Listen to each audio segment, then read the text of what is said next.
able and disabled and ill students and members of our community who read things in publications who make it sound like their illness or disability or their differently abled status makes them illegitimate members, right? Illegitimate humans.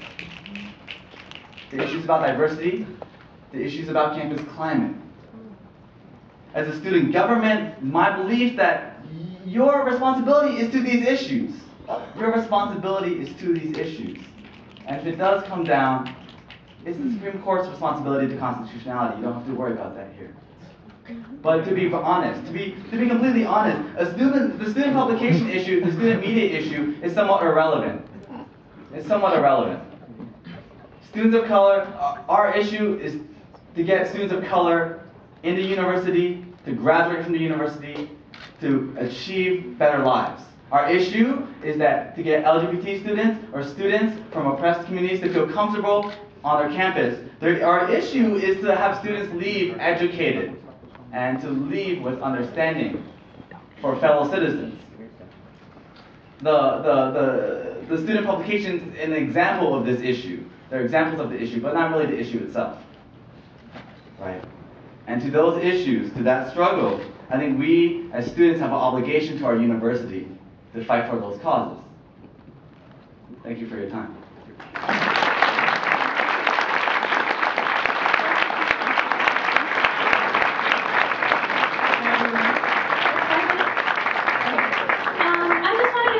To what homeboy here was saying about fighting words and that the written word isn't fighting words, but can we remind ourselves of like 2 or 3 Thursdays ago when on SRTV they clearly uttered fighting words, ungrateful blanks.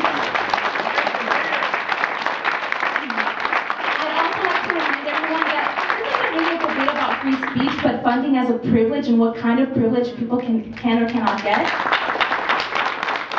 So I'm just going to read a couple things. So there's a tradition of constitutional case law that has ruled that acts of sexual or racial harassment are a violation of the Constitution's Equal Protection Clause. So for example, the Civil Rights Act, which protects people from racial workplace harassment, or Title IX law, which protects people from sexual harassment. So people have actively and persuasively argued in courts that sexual harassment is no simple act of speech, but is assaultive speech, which has serious psychological consequences for people. Among these include decreased work or school performance, loss of job or career, loss of income, having to drop classes, change academic plans, or leave school, having one's personal life offered up for public scrutiny, being objectified and humiliated by scrutiny or gossip, becoming publicly sexualized, defamation of character and reputation, loss of trust in environments similar to where the harassment occurred, etc., etc. And some of the psychological and health effects can occur in someone who has been sexually or racially harassed, which include depression, anxiety, panic attacks, guilt, shame, eating disorders, alcoholism, post-traumatic stress disorder, suicide, etc., etc. So here's the legal definition of racial harassment. Racial harassment is a form of race discrimination which includes racial jokes, ethnic slurs, offensive or derogatory comments, or other verbal or physical intimidating, hostile or offensive working environments, or verbal or physical intimidating things that causes people to lose job performance. And this is a violation of Title VII of the Civil Rights Act of 1964. So for an employer, he or she is not only guilty of violating the law if they commit an offensive act. What happened? Hello? Oh, sorry. Am I screaming? Sorry. Okay, so an employer also has an obligation to stop any form of racial harassment, and they can be found guilty if they allow an illegal act to take place or do nothing about it. So, for AS giving thousands of dollars to the koala every quarter, they are basically creating a workplace and an educational environment that violates the equal protection rights of racial minorities, women, and LGBT students. So people can argue that like a tall person can offend a short person, but when it comes to the law, that just doesn't work because there are no laws against short people harassment or political harassment, for example. And why?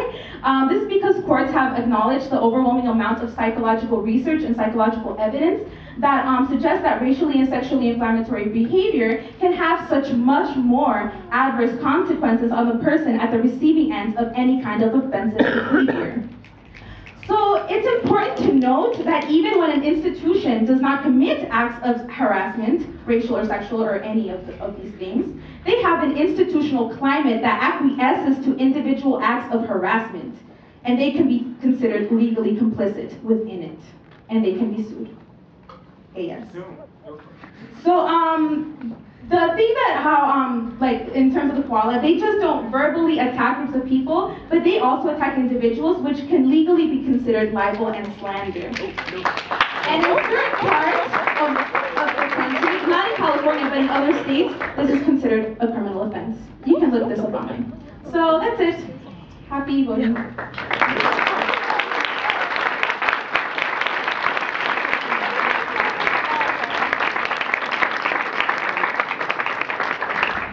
And again, we have the gap. It's closing up the gap. Hi, my name is Claire. I'd just like to take a moment to express my support for extending the AS student activity fee reimbursement request forms from individual events to also include media organizations. And this takes it out of AS censoring or not censoring particular media organizations on campus and puts it back into the hands of students to individually submit a fee reimbursement request so that their own fraction of student activity fees that we pay for each quarter can be requested back from offensive publications. And that's something that AS can extend to media organizations tonight. So I just like to support that rather than any legally murky ways of censoring student organizations.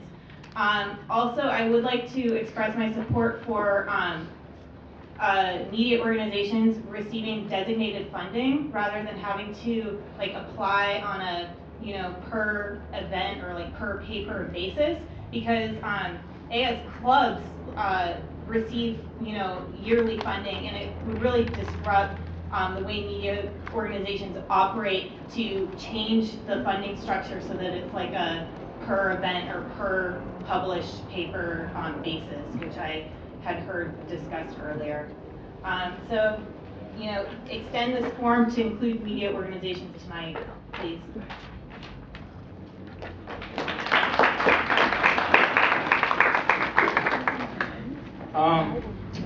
I'm here from the graduate campus. I'm part of the pharmacy school across the street, and when I saw these things happening on this campus, I just personally laughed and thought it was a complete joke. Someone mentioned earlier, just because I wrote it doesn't mean I said it, and therefore it does not fall under fighting words. Since when does something that we write not belong to us and it's just something not fighting words? It doesn't make any sense to me. I don't know. Maybe someone can explain that to me. I'm also here to say, and I've said this to the president of AS before, that students should have a say where their money goes. I work hard for my money, I pay high tuition, I'm taking loans out, and I should have a say in where my money goes. I don't want my money to go and support idiots like Koala.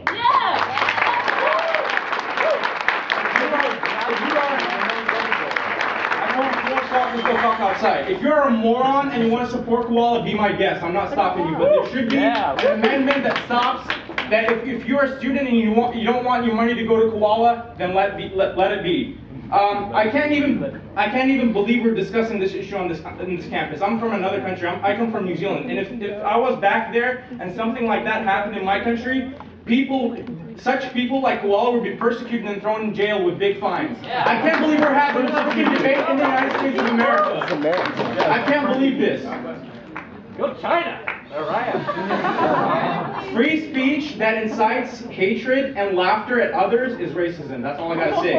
And the guy before me said, if it's taken to a lawsuit, then we're gonna be disappointed. I just say, bring it on, baby. Yeah. Bring it on.